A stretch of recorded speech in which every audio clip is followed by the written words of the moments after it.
د ملا یعقوب لخوا پخوانی پیلوټ نیلوفر رحماني ته افغانستان ته د راستنېدو بلنه ورکړل شوې. سلام، ستړي مشئ. په سر کې یادونه کوو که مو چینل نوي سبسکرایب کړی د تازه او مهمو خبرونو لپاره افغان پلس چینل در سره سبسکرایب کړئ.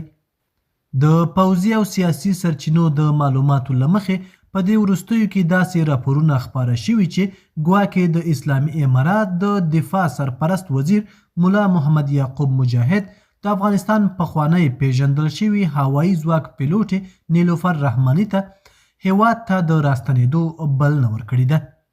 د دغو راپورونو له مخې له نوموړي څخه غوښتل شوي چې د افغانستان هوایي ځواک د اړتیاو، تخنیکي تجربو او د ولسي خدمت په برخه کې خپلې مشورې شریکې کړي.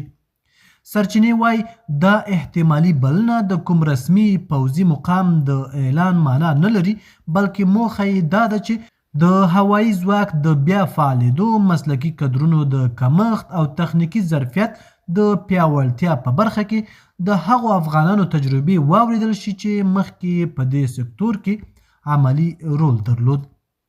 د راپورونو له مخې ټینګار پر دې شوی چې هر ډول همکاري باید د ملي ګټو، امنیتي اړتیاو او د افغان ولس د ګډ خدمت په چوکاټ کې ترسره شي.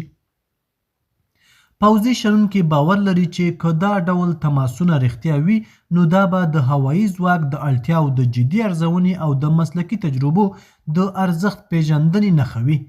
دوی زیاتوي چې د هوایي ځواک پیاوړتیا د هیواد د امنیت، بیړنیو مرستو، ترانسپورت او طبیعي پیښو پر مهال د ژغورنې لپاره مهمه ده. خو دا به تر ډیره د عملي تګلارو، شفافیت او باور جوړونې پورې تړلې وي. تر دې مهاله نه د اسلامي امارت لخوا او نه هم د پخوانی پیلوټ نیلوفر رحماني له لوري د دغو راپورونو په اړه کوم رسمي دریځ اعلان شوی دی. له همدې امله دا معلومات تر اوسه د غیر رسمي راپورونو په کچه ارزول کیږي. د نن ورځې خبر تر همدې ځایه و. د نورو تازه او مهمو خبرونو لپاره افغان پلس چینل در سره سبسکرایب کړئ او خپل نظریات مو را سره په کومنټ کې شریک کړئ. تر بیا ښه وخت.